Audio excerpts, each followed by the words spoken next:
Okay.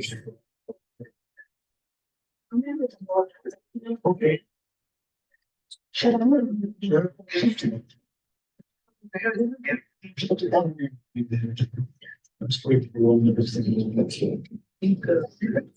It's fine. The computer should be.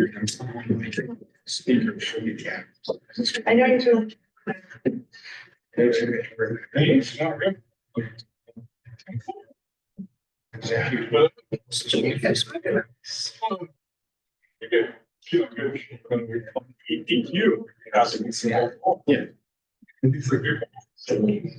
Yeah, so if anybody speaks or anything, it's gonna come from this one.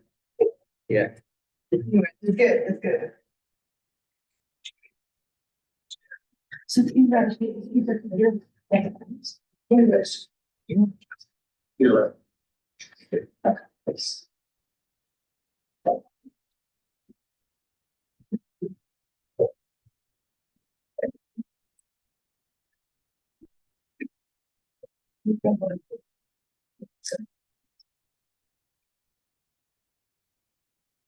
So is the word thing, Yes. Yes.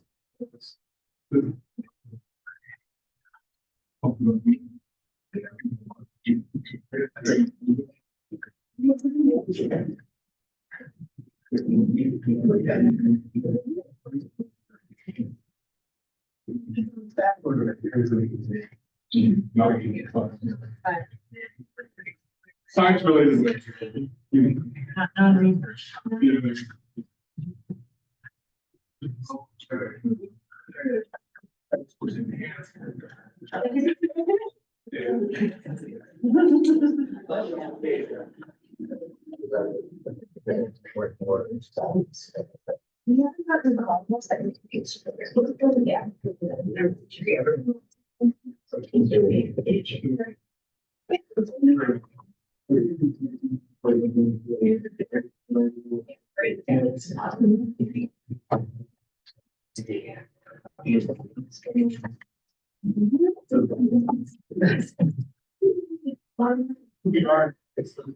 I think we're gonna go ahead and get started, even if some folks will trickle in afterwards. So thanks everyone for coming to today's special seminar. So this is a collaboration between the MERSEC and the 2D Crystal Consortium. So we're glad that y'all are here.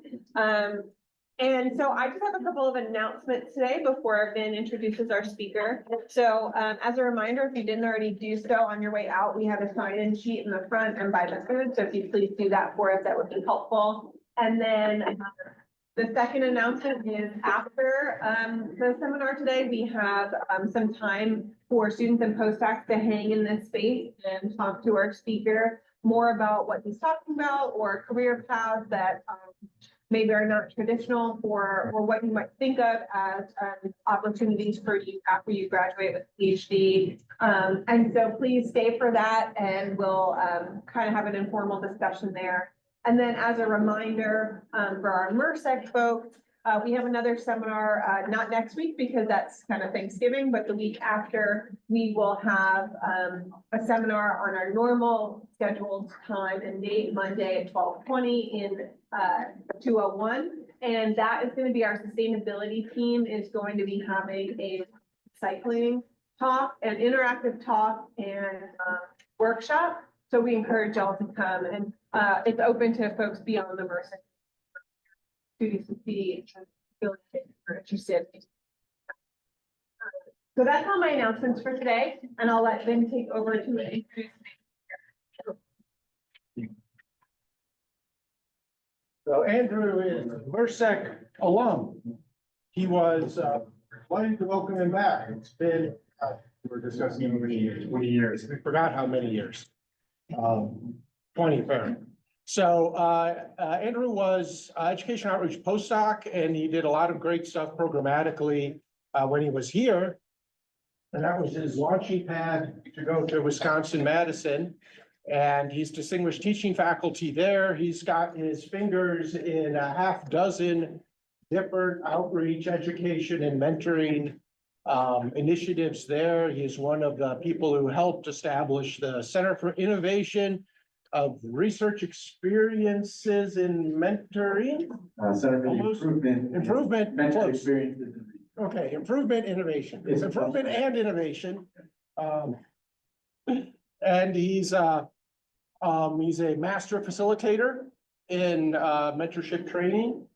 And he has innovated, you know how like there's like 9-month salaries for faculty and whatnot. So he's innovated the 16th month salary, which he can explain to you later what that means. No further ado. Thank you so much. Thank you so much for having me. I'm really looking forward to talking about mentoring with you all today. It's really nice to be back. I haven't really been back to campus in over 10 years. It's so much has changed here. And so it's just so great to see the growth here at Penn State. So as been mentioned, I'm going to talk today about mentoring. In particular, thinking about improving research mentorship through mentor training. So I'm going to talk a little bit about the history of mentor training that was established at Wisconsin, type of mentor training that we do, as well as we're going to have an opportunity to experience some of the mentor training curriculum. So we're going to make all of you participants in a case study. So first, so now, my clicker is not working now. All right, so there we go. All right. So first thing we want to do is we're going to define mentorship. So mentorship, we're going to use a definition that comes from the 2019 National Academies of Science report on effective mentorship. This has become really the standard definition of research mentorship. Before that, there were lots of different definitions, but this definition we're going to use when thinking about this, when we think about mentorship in this talk, is mentorship is a professional working alliance, which individuals work together over time to support the personal and professional growth, development, and success of relational partners through the provision of career and psychosocial support. So this is really, as I mentioned, is going to be an established definition that's been used within this meeting. And I highly recommend, if you're interested in the science of mentorship, to download this free report from the National Academies. Lots of effort went into this from leaders within the mentorship field, and it's really a great place if you want to get started learning about the impacts of mentorship to read that report. When we think about mentorship, we want to think about the elements for effective mentoring relationships. Primarily, oftentimes we think about the what skills that we can share with our mentees, whether they're undergraduates, graduate students, or postdocs. These are the research skills. So the things that we know very well from our day-to-day work, things such as knowledge, techniques, collaboration, how you conduct research responsibility. But mentoring is much greater than that. If you think about mentoring, mentoring is going to be a relationship that is built around the idea of helping the mentee reach the next stage in their career. We think about our own careers, where we are, there are significant other types of skills that are going to be required to be successful as we move forward. And so those are really going to be these idea of these how skills. And oftentimes for mentors, this is the harder part of mentoring. Teaching what you know in terms of the lab and the techniques that you do, that's easy. Teaching these other skills are more difficult. So things such as interpersonal skills, culturally focused skills, psychosocial skills, as well as sponsorship skills. What's really going to help mentees make those next steps in their careers is bringing together both those what skills and those how skills. So when we think about this, we really want to think about adding those together for this research, for successful research mentorship, how we can do that. And what we're trying to do is we're trying to think about at Wisconsin, how we can provide support for mentors to gain the skills necessary to be effective for their mentees. So why is mentorship important? People always ask us, why should I take time to learn how to be a more effective mentor? There are a lot of reasons. In particular, enhanced self-efficacy of researchers. The researchers gain more self-confidence toward working in their desired field. Desire to pursue a PhD or an MD PhD is important as well. When you have strong mentorship, you're going to be able to also persist. as we know, research is going to hit some hiccups along the way. That is part of learning how to be a researcher.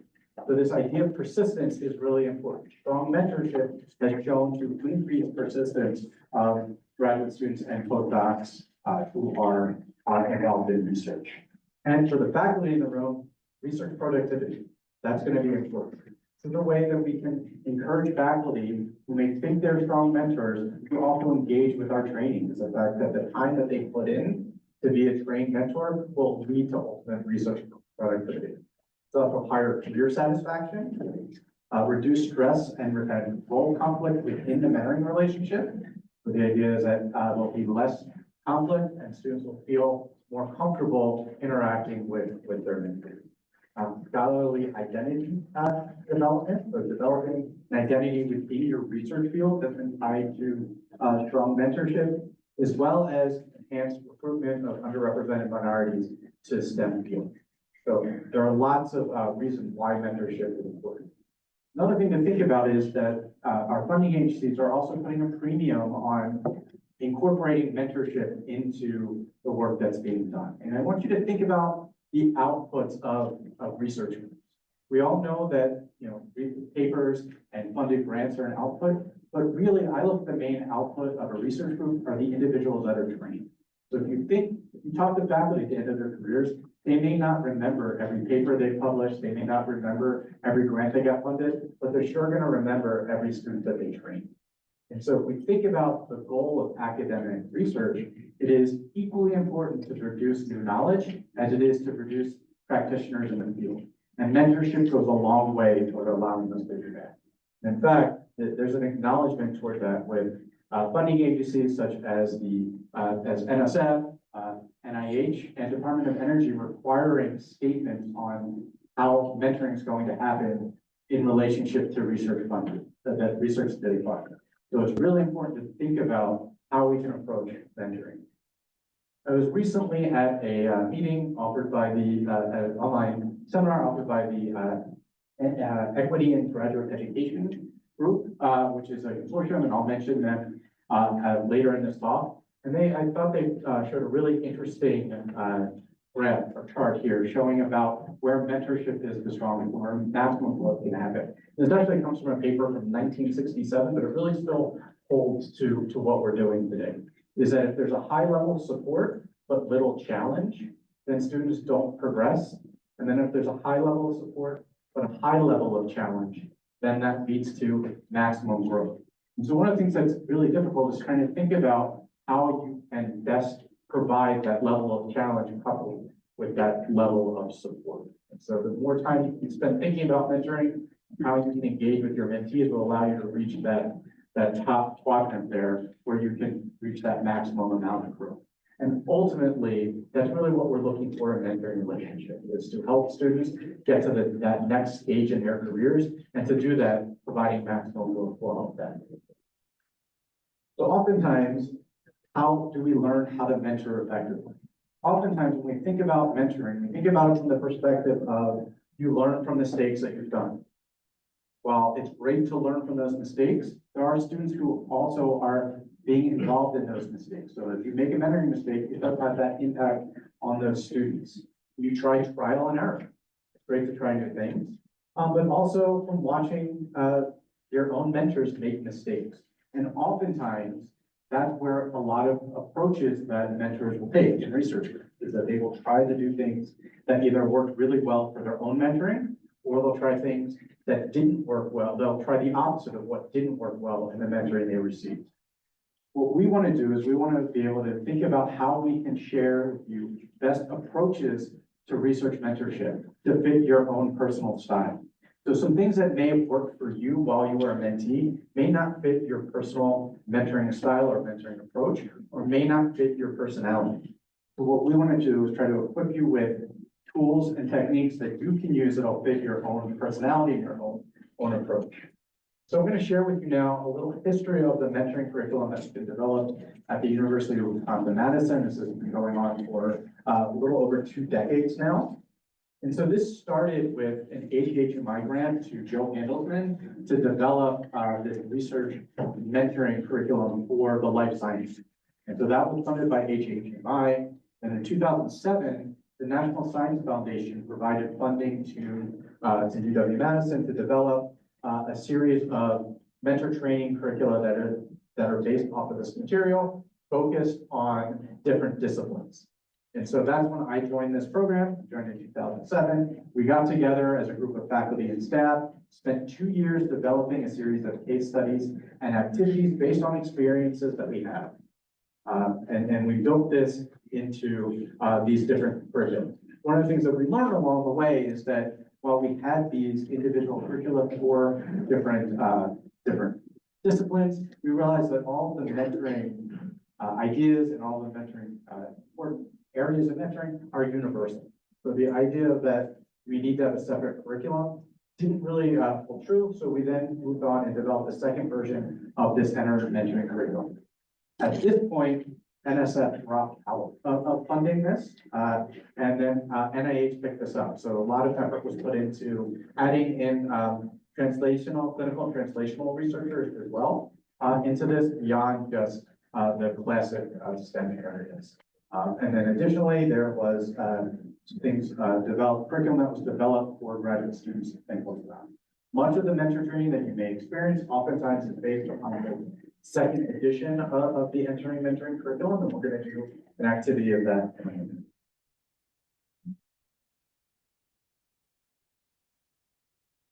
As I mentioned, this builds on decades worth of work. There have been people at Wisconsin who spent their entire careers working on this solely. It's been a lot of effort. It's been really nice to see everyone support this work. And lots of funders have been supportive of this work. I'm going to talk a little bit now about the curriculum that we've developed in Wisconsin, entering mentoring, and some of you in this room may have experienced this curriculum as well. This is a curriculum that it encompasses 9 different modules, and each module focuses on a core area of mentoring. So some of the areas that are vitally important that we think about with mentoring is that module 2 in particular, aligning expectations.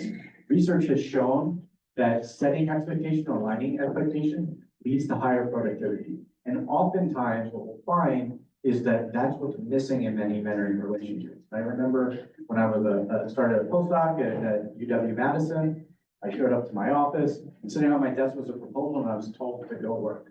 And that was my introduction to the group, and that was my introduction to everything that I needed that was expected of me. It took me a while to acclimate. One of the things we've learned from research and mentorship is that if we spend some time discussing expectations from the mentor, as well as what are the expectations of the relationship from the mentee, then that can really help to start that mentoring relationship off in a positive note and really help to lead to greater productivity faster from relationships. So that, to me, that's one of the key modules here. We also talk about promoting professional development. One of the core things to think about with mentoring is that our goal is to provide those out skills. And that's where we want to think about professional development. In particular, we like to encourage mentors to think about what are the career goals of our mentees? Where do they want to go? And prioritize professional development based on the skills that the mentees need to be successful. So you may, if you're a faculty member, you may have students who want to go to academia, or you may have students who want to go into industry.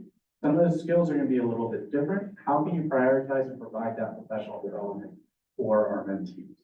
We also have a module thinking about maintaining effective communication. And oftentimes when we think about mentoring breakdown, those are going to break down based on communication. So we think about ways that we can strengthen communication between mentors and mentees. We also talk about how we can address equity and inclusion within our mentoring, how we assess understanding, and also how do we foster independence. Independence is going to be one of the core functions of mentoring. It's helping your mentees get from a place where they're starting to a place where they're going to be a more independent researcher. And so what we want to do is think about our approaches to mentoring on how to foster that independence. We also think about cultivating ethical behavior, and within the idea of ethical behavior, not only are we thinking about how to be an ethical researcher, but how we can be ethical in our mentoring practices. So we have activities associated with that, as well as at the end, we want everyone to articulate their own mentoring philosophy and to develop. And so through this curriculum, this can be implemented in 1 or 2 day sessions, or I do this as a graduate course for our graduate students at UW-Madison, where we meet weekly over the course of 9 weeks for those students. So there's key elements to this training. One of the things that's really important with the training in particular is the idea that this is going to be really building on the collective knowledge of people in the room. And you're going to experience a small aspect of this training in it. One of the things that makes mentoring unique is that people, especially in academic settings that attend these types of trainings, they all come with experience either as a mentor or mentee. So they have some preconceived ideas and experiences that they've had. So what we want to do within this training setting is to build upon that collective knowledge that's already in the room and use that knowledge to help think about the best approaches to mentoring. So every time I facilitate mentor training, I learn something from the people in the room because everyone's had different experiences and I can learn from the experience they have. And so, as I said, this is going to be process-based. We use a lot of case studies and group problem solving, as well as it's really aimed at awareness, raising, and reflection. That reflection piece is really important. So it also provides a confidential, great forum to share these collective experiences. So we really want to make sure that when we work with a group, that they're willing to be open and share, because those experiences end up being vitally important to that process. Then we want to share the resources that we have.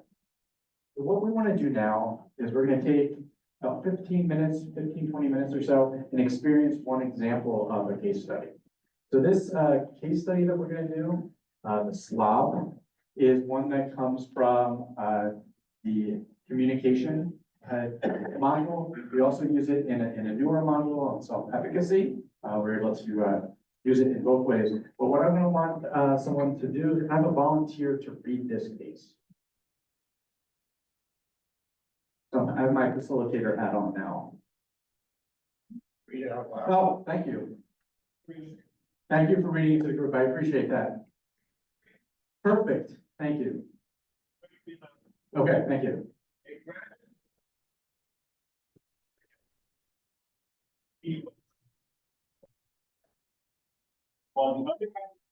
Great. Project. Here. And you keep no upper. We aggregated reactions. Well, it turns before. After discussion, the airflow needs to be in conversational capacity. Practically better for ready to give. Spoke with attractive advice, the PI advice. Focus is from. Offered for mentee. When the undergraduate walk into the office. The undergraduate walk into his office today, the faculty says. I hear your response to the last. Not to write or to get anything. These in front, dealing with something that is fake, we had. I'm a class student. That's why here, behavior around not with the hard company. Thank you very much.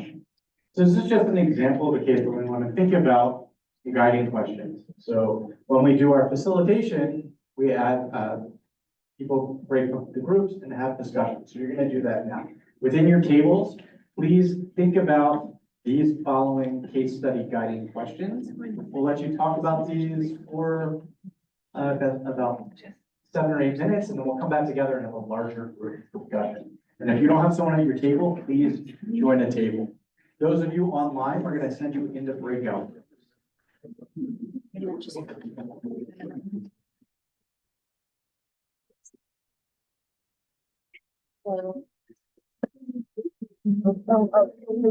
Yeah.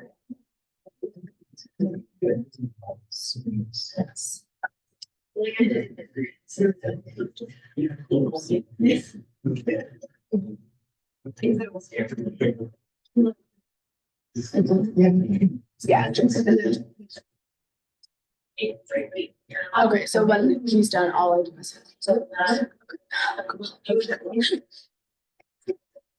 Because.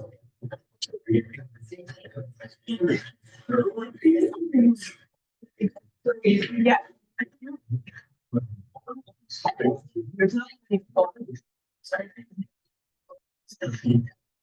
I see the one street. Yeah.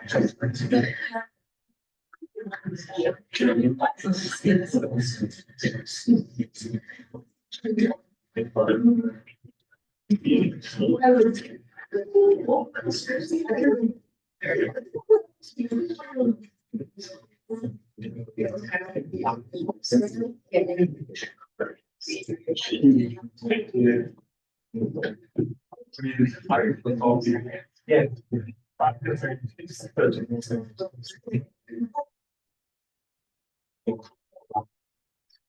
Oh. Yeah. Please, accept it.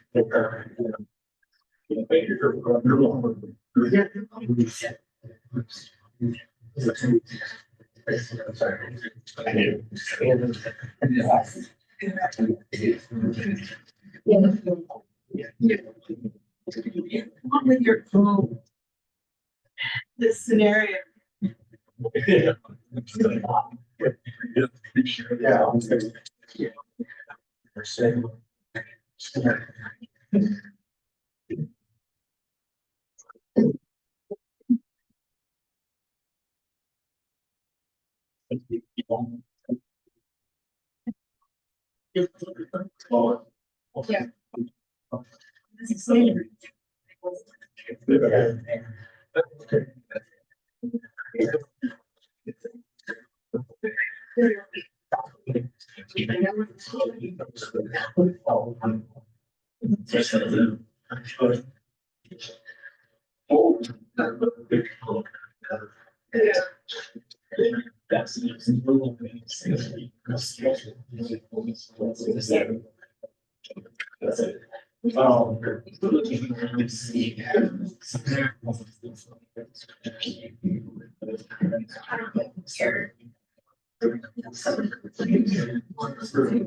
Like that.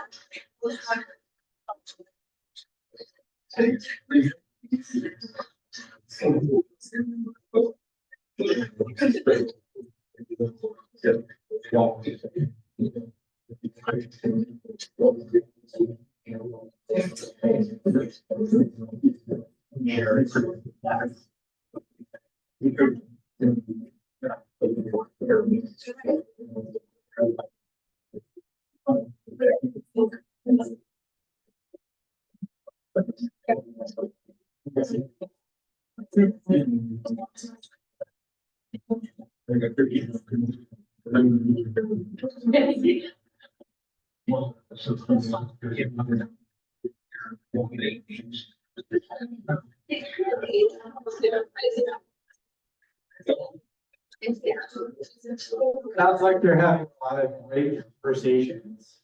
Let's take another minute or two and come back together as a larger group. We'll take care of the breakout. It's okay. They're not ready.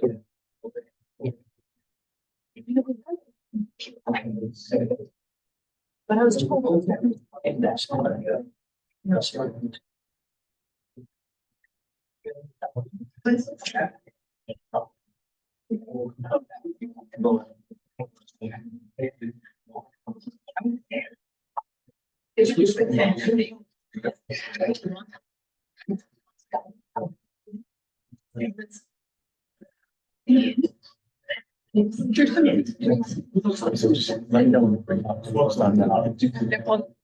Yeah, it gives them a minute, right? Yeah. Yeah, so if we can do that, that will.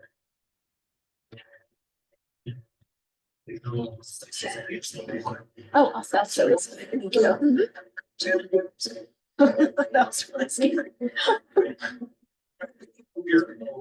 So once they come out of here.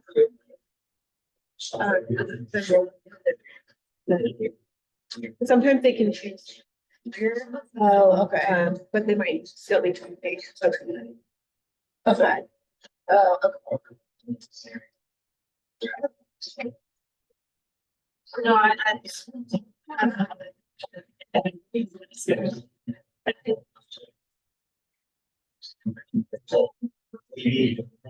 Oh my gosh, yeah, thank you guys. This went like, we got it. Yeah. Yeah.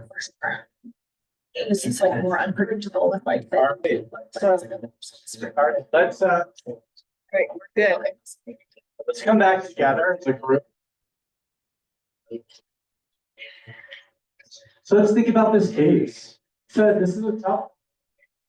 And sometimes you feel for the undergraduate. So does any group want to share? Question one, if you were the undergraduate, how would you feel?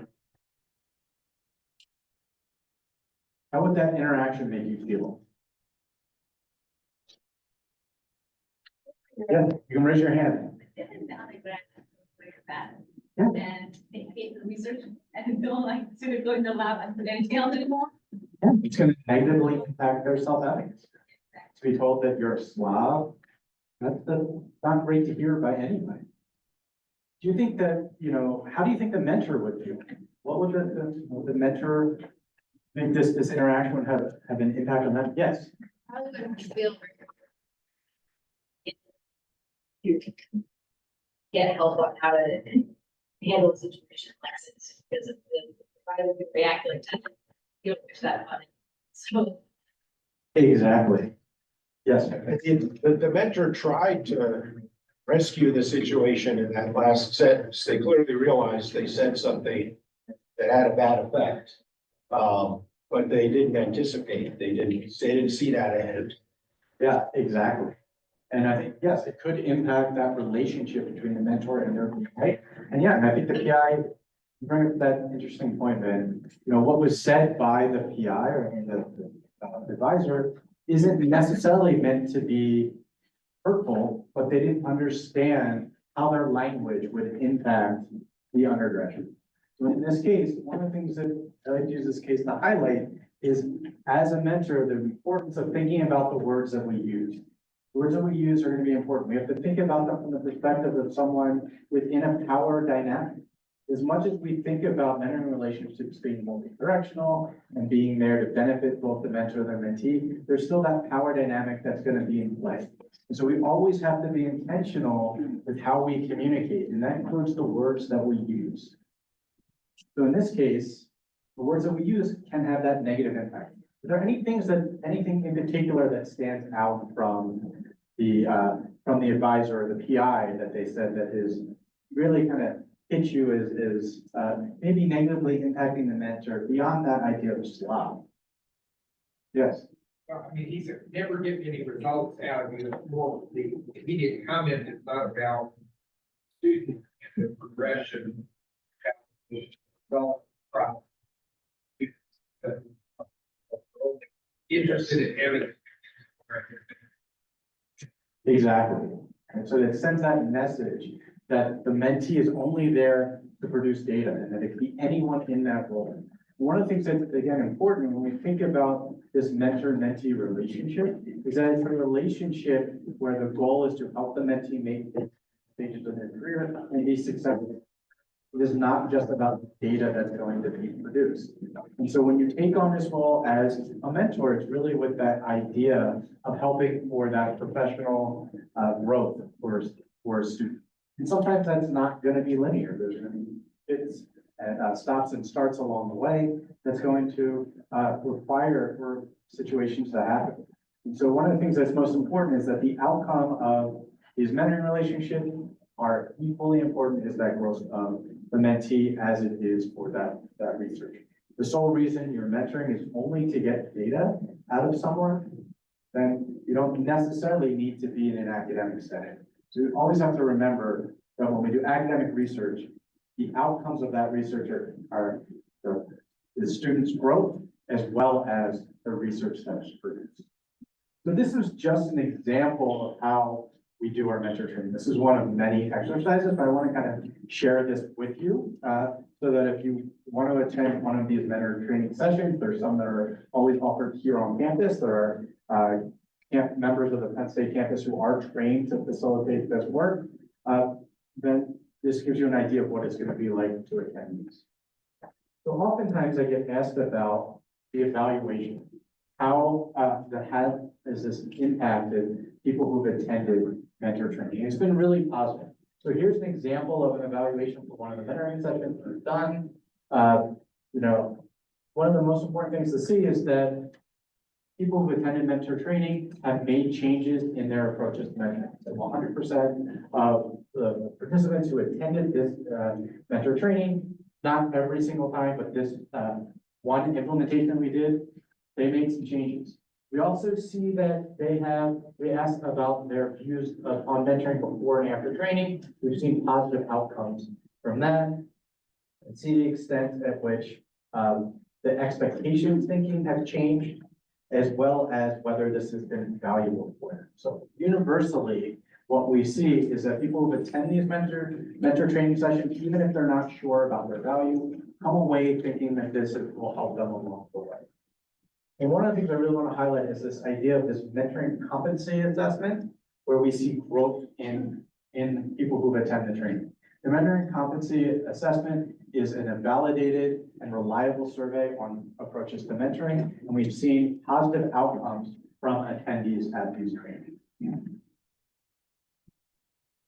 One of the things we're also interested in doing is building a network of trained facilitators, not just having people who have been involved in this curriculum or people from UW-Madison providing this training. One of the ultimate goals is to long-term build a network so that we can have a long-term impact on mentoring and the research endeavor and train the next generation of the professoriate. So we offer through SIMMER, which is I'll mention in a few minutes, as well as a program that I have from the National Science Foundation. We also have these facilitator training programs.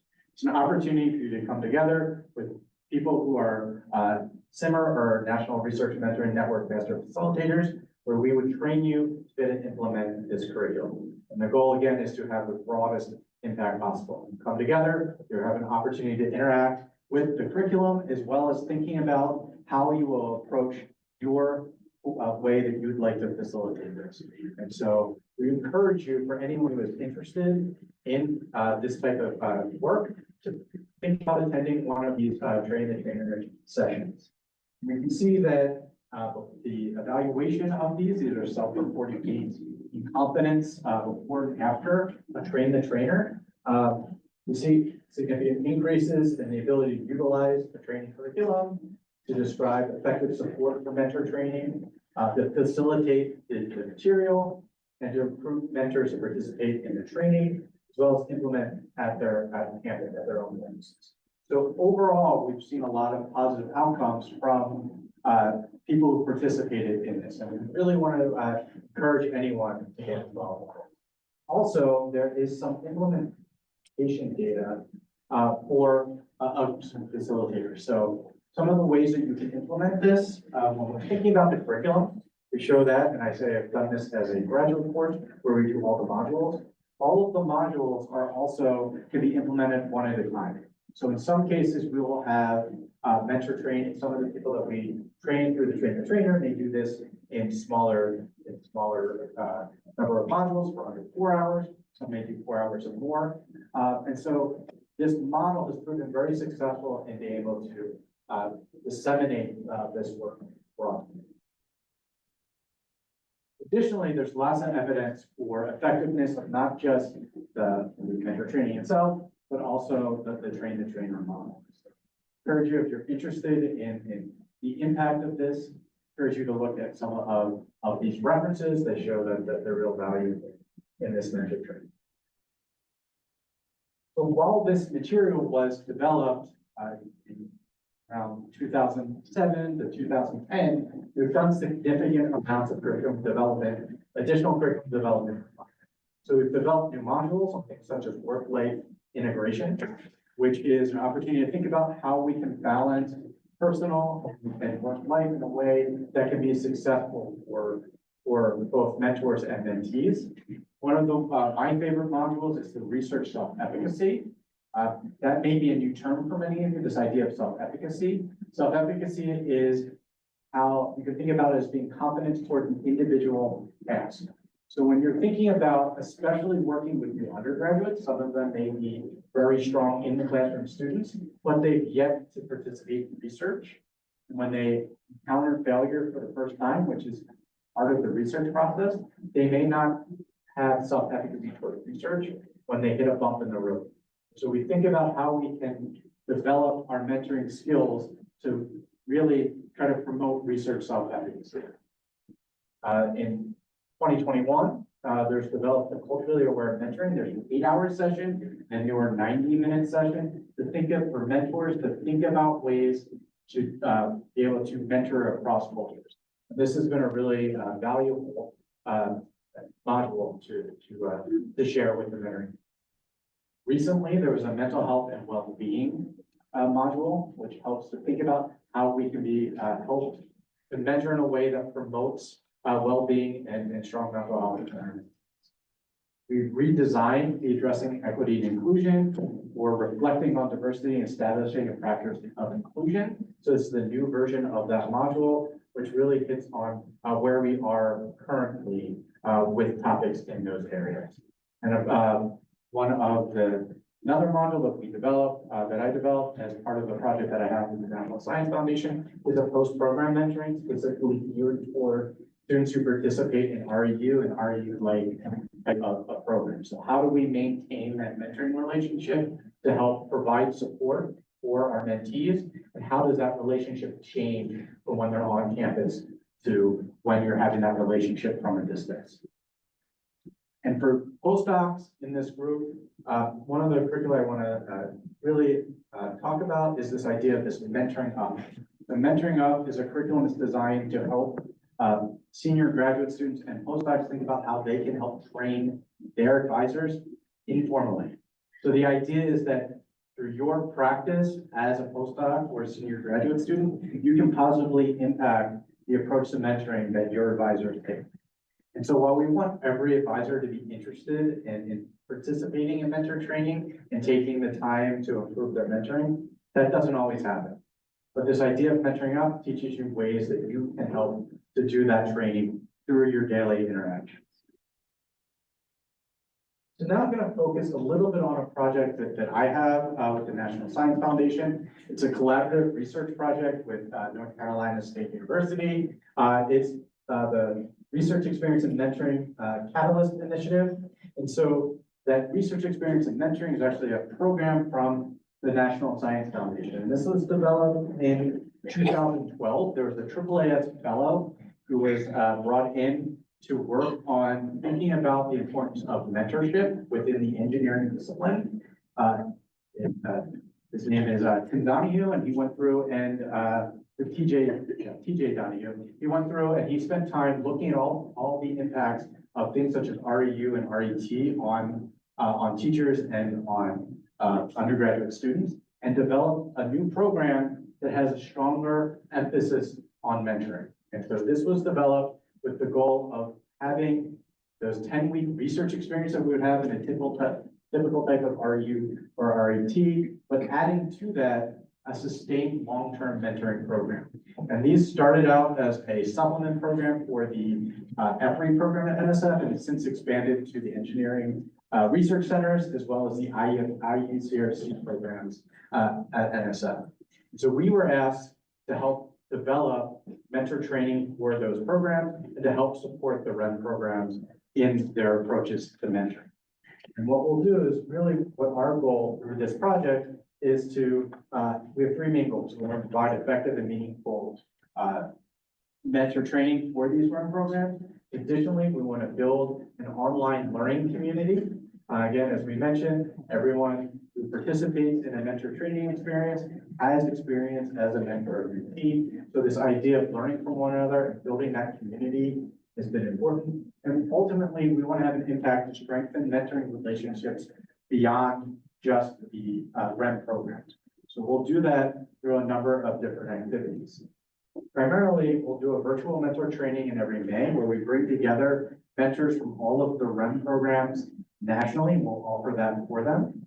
We also do our REM Catalyst Summits, where we will host one PI and a graduate student or postdoc come to either Wisconsin or NC State. And we'll do a 1.5-day session on implementing mentor training, as well as having in-depth discussions of mentoring affiliated with these REM programs. And that's really helped us build this learning community and to provide opportunities for these REM programs to participate. In fact, we have a picture here from our 2016 meeting, which you may see Ron was actually in attendance when he was working with a REM program. So he's actually in the back, right? But, oh, you were there too? Oh, sorry. Oh, there, you go there. So you will go there. So this is from our 2016. We've done this annually except during COVID. And then one of the things that NSF has asked us to do now is to really focus a lot of our efforts on this idea of post-program mentoring. Just thinking of how do we transition our mentoring from being in the times of these programs to thinking about how we maintain those mentoring relationships and how do those mentoring relationships change when that program ends. So when that face-to-face interaction ends, how does that approach to mentoring change and what are best practices toward mentoring from a distance? And when it's more about the idea of professional development than it may be about research skills. There's a new project that is now going on in Wisconsin that our Mentoring Catalyst program is going to participate in. This is the Wisconsin Sloan Center for Systematic Change. This is yes. So on the REM program, through the academic year, professional development part, do the REMs, are they typically doing that in person or virtual, or how is that element managed? That element is managed by each individual REM site. Usually it is going to, depending on how their site is structured, if it is close proximity, it could be done in person. If it is if it's geographically not possible to be in person, it's usually done virtually. And then there's one annual meeting where all the programs come together and bring all of the students there as well. So it's really defined by the programs. But what we have found in particular is that the groups don't do a good job with the post-program mentoring. Is that when that summer experience ends, it is hard to fit that mentoring into a larger academic year. And what we're trying to do is really promote those ideas and provide them with tools. Thank you. So one of the things as I said, was this Wisconsin Sloan Center for Systematic Change. It's a group from, it is a grant opportunity from the Sloan Foundation. And it's seed grants for Sloan Centers for Systematic Change with the goal of providing equitable opportunities in graduate education. And so we've been awarded one of these seed grants. This is a university-wide project with the PIs of this being the lead PI is the dean of the graduate school and the deans from the College of Engineering and Letters and Sciences as being the other PIs on this project. And so this is a campus-wide effort. As part of the Mentoring Catalyst, we offer mentor training for our faculty on campus as part of this process. So this also includes this Equity in Graduate Education Consortium. And this is a consortium that is really focused on these ideas. So these are the groups, these are the universities that are involved. The new partners who've been added to that, Wisconsin is one of them, came on in 2024. There are 3 tracks that are associated with these Sloan centers. It's how to be equitable in admissions and recruitment, mentoring and well-being, and then equitable selection systems. We are at Wisconsin, we are focusing on mentoring and well-being, and we've been the Mentoring Catalyst team that's been part of this. And so this has been a great opportunity to think about this mentoring from and disseminate it broadly to members of this consortium. I want to share with you ways that you can get involved with mentor training. So you've heard this idea, you've heard the name SIMMER before. As I didn't mention, a few other people have mentioned this. It stands for the Center for the Improvement in Mentored Experiences research. This came out of the the NIH-funded National Research Mentoring Network. NRMN, as you may have heard of that network, is really focused on the biomedical sciences. And so SIMR was developed as a means of trying to think about other areas within STEM. So this is housed at the Wisconsin Center for Education Research. And they provide mentoring opportunities, they provide evaluation opportunities, mentor training opportunities, evaluation opportunities, but also all the curriculum that have been developed is available for free. So if you go to the site, you can go in and you can download all of the curriculum that we've been talking about here today. You can download complete curriculum in any of the areas, the Entering Mentoring version 2, or any of the discipline-related curriculum you may see. But additionally, you can customize your curriculum and download individual modules. And in those modules, it will give you opportunities to have all of the facilitator notes and ways to facilitate this curriculum, as well as any participant materials that you need. So again, this is offered free for anyone who is interested in this material. You can feel free to build your own curriculum for any order you want through whatever modules you want. Additionally, there are modules for entering research, which is another another set of training materials, which are focused on the mentees at both the undergraduate and graduate level to teach research skills. And all of those curricula are available as well. So you can download and use those. Just gonna finish up now with, did you have a question? Okay, I'm gonna finish up now sort of walking you through what it'll look like and how you can help to facilitate at your institution. So each chapter that you can download will include a series of introduction of the goals of that given module. So here you're going to see the material from the maintaining effective communication. Well, there, the learning objectives. But then there's a lot of facilitation support. So there's a facilitation guide that will provide you with all of the activities, all the materials that you need, as well as anything you're gonna need to set your session up. There's also, if you're not familiar with facilitating mentor training, it'll tell you everything you can say and every activity that you can do. One of the things we encourage people to do as you become more experienced facilitators is to adapt this and make this work for your own institutions. So one of the things that, having done this multiple times, I am able, when I go in and I facilitate, I do things the way that works for me. So the first time you're going to try to facilitate, it can be really valuable to go in and just do what is do what is into these facilitator notes. But as you gain experience, you can make it really fit the group that you're working with. For those, there's also post session assignments if you'd like to assign to your groups, as well as mentoring tools that can be valuable to your participants. So the goal here is to make these really easy to use.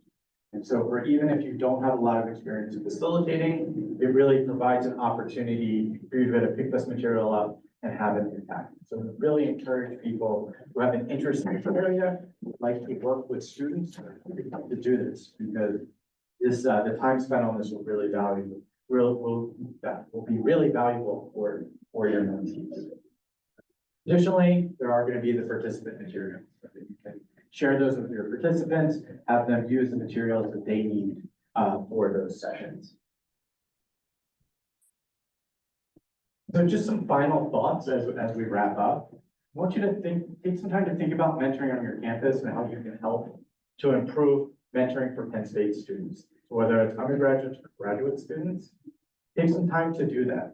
It's really important to think about this because ultimately the time that you spend thinking about mentoring will benefit students and the researchers that are here. We also encourage you to build a Penn State mentoring learning community. Rely on the experiences that you have within Penn State for successful mentoring and celebrate your mentoring successes. That's one of the things that we often don't do is we don't think about when we have successes with mentoring to celebrate both the mentor and the mentees with those successes. It goes a long way in really promoting strong mentoring. Then oftentimes, when people are experiencing mentoring challenges, they keep it to themselves. I want to encourage you to seek advice when you're experiencing mentoring challenges. There's a lot of collective wisdom on this campus to learn from one another. And we want to make sure that you have an opportunity to learn from them and really seek support. For graduate students in the room in particular, I encourage you, if you are mentoring an undergraduate, take times when you're meeting with your advisors to talk about both the successes and challenges you're mentoring. It's an opportunity for you to share those thoughts with your mentors, but also it's part of your professional development, it's part of helping you get to the next stages in your career. And oftentimes, students, I tell students that take the time to do that because it's going to benefit you, it's going to benefit your mentees, and it'll help your mentors as you write letters for you as you move forward. And again, I just want to finish up with the thought of that the people that you mentor are the most important products from research groups, right? Their successes along the way are going to be successes for you as well, and the work that they do and are part of your legacy. So think about, thinking about equally that research and the people that you work with as being products of your research. I'd just like to thank the National Science Foundation for funding the work that we do, as well as the entire Mentoring Catalyst team. Professor Christine Brandt, who was the PI from NC State at the beginning of the Mentoring Catalyst, who left us to go to NSF to lead project participation, is now back. So she's going to be rejoining the Mentoring Catalyst team. And Christine is a Presidential Mentoring Award winner and a phenomenal individual. Professor Terry Bowles, who worked with us in the beginning of the Mentoring Catalyst, and our current Mentoring Catalyst team, Ashley Brown, who is a professor of biomedical engineering at NC State, Jessica Gluck, who is a textiles professor at NC State, my colleague at Wisconsin, Dr. Sherry Barta, who works in the provost office on broadening participation, and Dr. Olga Kikish from NC State University. I'd also like to thank you for joining us today. I'm happy to take any questions. Thank you so much, Andrew. Do we have a couple questions in the room? Good. Yeah, so the case studies, is my impression correct, they're mostly developed, sort of under NIH's aegis. So they sort of fall in a biomedical area, but I mean, I think they would work in other research areas. So is that something, do you have any comments on? So, no, I mean, the one I picked had a biomedical side to it, I picked that one because I thought it was good to think about the different levels. Sure. But, no, there's some that are going to be more focused on physical sciences, some that are going to be on engineering. In fact, part of our mentoring catalyst program, we're developing case studies all the time. But in particular, the area that it comes from tends to be immaterial. That's not a spare, it doesn't matter. Yeah. So it tends to be broad. Oftentimes when we do these trainings, they're cross-disciplinary. So it's nice to have examples that may fit within all these areas. Other questions? Also, as a reminder, we'll invite kind of postdocs and grad students to hang around and meet with Andrew in a more informal setting to kind of have questions and have a group. Should we leave questions for that setting? Okay, well, thank you so much, Andrew.